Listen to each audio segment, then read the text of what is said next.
ఆంధ్రప్రదేశ్లో రాజకీయాలు ఎప్పుడూ వైఎస్ కుటుంబం చుట్టూనే తిరుగుతూ ఉంటాయి. వైఎస్ రాజశేఖర రెడ్డి తర్వాత ఆయన కుమారుడు జగన్ రాష్ట్ర రాజకీయాల్లో దాదాపు దశాబ్దంకు పైగా ఆధిపత్యం చూపించారు. ఇక మరోవైపు షర్మిల ఇటీవల కాంగ్రెస్లోకి ప్రవేశించి తనదైన స్థానం సంపాదించుకునే ప్రయత్నం చేస్తోంది.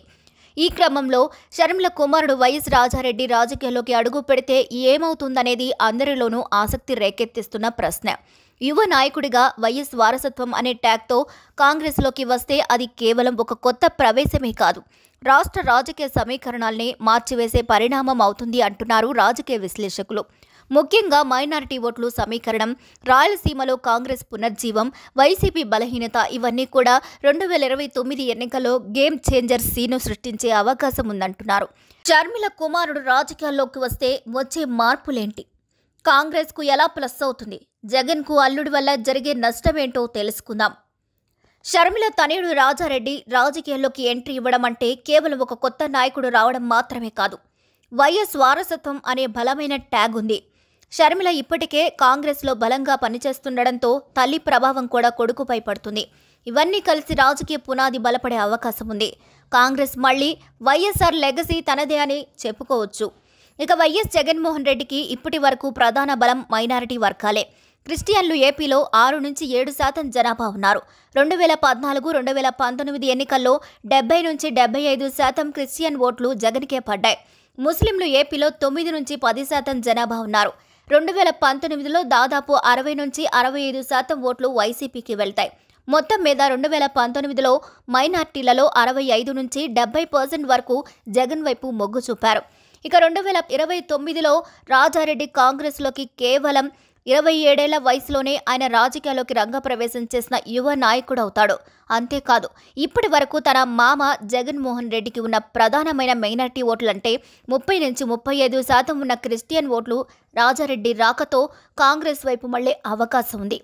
అలా అయితే జగన్ వద్ద ఉన్న బేస్ 70% నుండి 40కి పడిపోవచ్చు.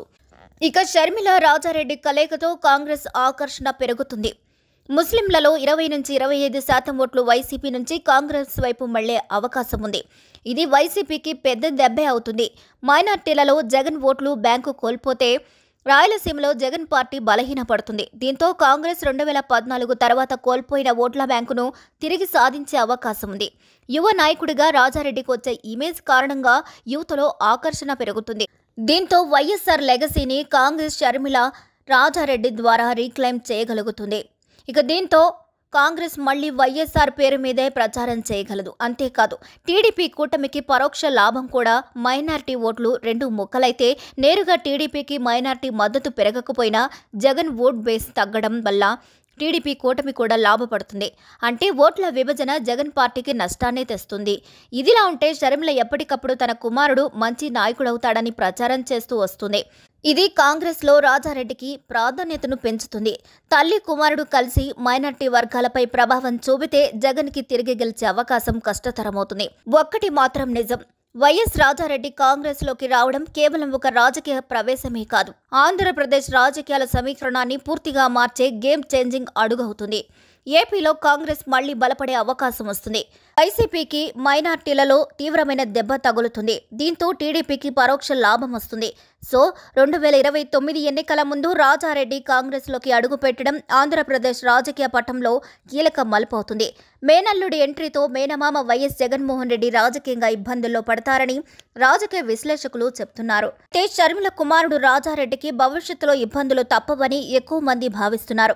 షర్మిల తెలంగాణ రాజకీయాల్లోకి వెళ్లిన తీరు, తర్వాత కాంగ్రెస్లో పార్టీని సమీకరించడం, ఏపీ బాధితులు తీసుకోవడం, జగన్మోహన్ రెడ్డిని టార్గెట్ చేసి డామేజ్ చేయడం వంటివి గుర్తు చేసుకుంటూ ఇది రాజారెడ్డిపై ప్రభావం చూపించవచ్చు అని రాజకీయ పండితులే చెప్తున్నారు. ఇక ఇలా చెబుతూనే షర్మిల విషయంలో టీడీపీ అనుకూల మీడియా వ్యవహార శైలిపై కూడా అనుమానాలను వ్యక్తపరుస్తున్నారు. దీనికి ముఖ్య కారణం టీడీపీ అనుకూల మీడియాలో షర్మిల గురించి పాజిటివ్గా రాతలు మారుతున్నాయి. వైఎస్ఆర్ కాంగ్రెస్ పార్టీపై కానీ జగన్మోహన్ రెడ్డిపై కానీ షర్మిల ఆరోపణలు చేస్తుంటే అదేదో రాష్ట్రాన్ని తగలబెట్టేంత పెద్ద న్యూస్ అన్నట్లుగా మొదటి పేజీలో పెద్ద పెద్ద అక్షరాలతో వేస్తున్నారు. అంతేనా, ఎలక్ట్రానిక్ మీడియాలో డిబేట్లు నడిపిస్తున్నారు. అదే షర్మిల టీడీపీ ప్రభుత్వ విధానాలకు వ్యతిరేకంగా మాట్లాడితే లోపలి పేజీల్లో ఎక్కడో మారుమూల చిన్నపాటి వార్తతో సరిపెడుతున్నారు. ఇలా ఇప్పుడు షర్మిల కొడుకు రాజారెడ్డి విషయంలో కూడా జగన్ కు వ్యతిరేకంగా రాస్తున్నామనుకొని టీడీపీ అనుకూల మీడియా రాజారెడ్డి గురించి ఎక్కువగా కవరేజ్ చేస్తుంది. ఇలా టీడీపీ అనుకూల మీడియా వారికి తెలియకుండానే షర్మిలకు ఖర్చు లేకుండానే రాజారెడ్డికి పబ్లిసిటీ ఇచ్చి పబ్లిక్లో హైప్ పెంచుతున్నారు. మరి మీరేమనుకుంటున్నారో కూడా మీ అభిప్రాయాన్ని కామెంట్స్ ద్వారా తెలియజేయండి. మరిన్ని అప్డేట్స్ కోసం మా ఛానల్ని లైక్ చేయండి, షేర్ చేయండి, సబ్స్క్రైబ్ చేయండి.